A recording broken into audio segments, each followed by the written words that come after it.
डिंगराउस का डर गहरे जंगलों में बसा एक छोटा सा गांव था, डिंगराउस। गांव की आबादी कम थी और वहां के लोगों का मानना था कि जैसे जैसे रात का अंधेरा गहराता है, डिंगराउस में अजीब अजीब आवाजें गूंजने लगती हैं। बड़े बुजुर्गों का कहना था कि ये आवाजें डिंगर नामक प्राचीन आत्माओं की थीं, जो इंसानी रूहों को अपने पास बुलाती थीं। लोग रात में बाहर निकलने से डरते थे। रवि नाम का एक युवक, जो गांव के इन कहानियों पर विश्वास नहीं करता था, कुछ दिन के लिए अपने दोस्तों के साथ डिंगराउस आया। वह गांव के रहस्यों को चुनौती देना चाहता था। एक रात रवि ने अपने दोस्तों से कहा कि वह इस डिंगर की सच्चाई का पता लगाकर रहेगा। दोस्तों ने उसे रोका, पर वह नहीं माना और अकेले ही जंगल की तरफ निकल पड़ा। जंगल में घने पेड़ों के बीच चलते हुए अचानक उसे ठंडी हवा का एक झोंका महसूस हुआ। आसपास की आवाजें थम गईं और हर तरफ एक अजीब सा सन्नाटा छा गया। तभी पेड़ों के बीच से कुछ छायाएं हिलती डुलती दिखाई देने लगीं।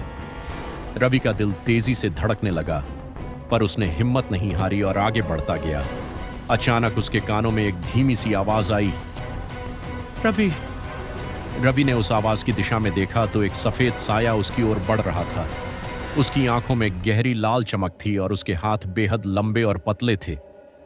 वह परछाई रवि के करीब आती जा रही थी। रवि के पसीने छूटने लगे, लेकिन उसके कदम जैसे जमीन में जम गए हों। वह हिल तक नहीं पा रहा था। तभी वह साया और करीब आ गया और रवि के कानों में फुसफुसाया, तुमने हमें क्यों बुलाया? यह सुनते ही रवि चीख पड़ा और अपने कदम पीछे हटाने लगा। लेकिन जैसे ही उसने मुड़कर भागने की कोशिश की, उसका पैर एक पेड़ की जड़ में अटक गया और वह जमीन पर गिर पड़ा। आसमान में बिजली कड़क उठी और एक पल के लिए रवि को चारों ओर खड़े सफेद साए दिखाई दिए। वे साए धीरे धीरे उसकी ओर बढ़ रहे थे। उनमें से एक ने उसकी ओर झुककर कहा, डिंगराउस में जो आता है वो कभी लौट कर नहीं जाता। अगली सुबह गांव वालों ने रवि को जंगल के किनारे एक पेड़ से सटा हुआ पाया। उसकी आंखें खुली थीं, मगर उनमें कोई जीवन नहीं था। उसके दोस्तों ने उसे हिलाया, पर रवि का शरीर पूरी तरह ठंडा पड़ चुका था। गांव के लोग बस एक बात जानते थे, डिंगराउस के जंगल में एक बार जो चला जाए वह वापस नहीं लौटता।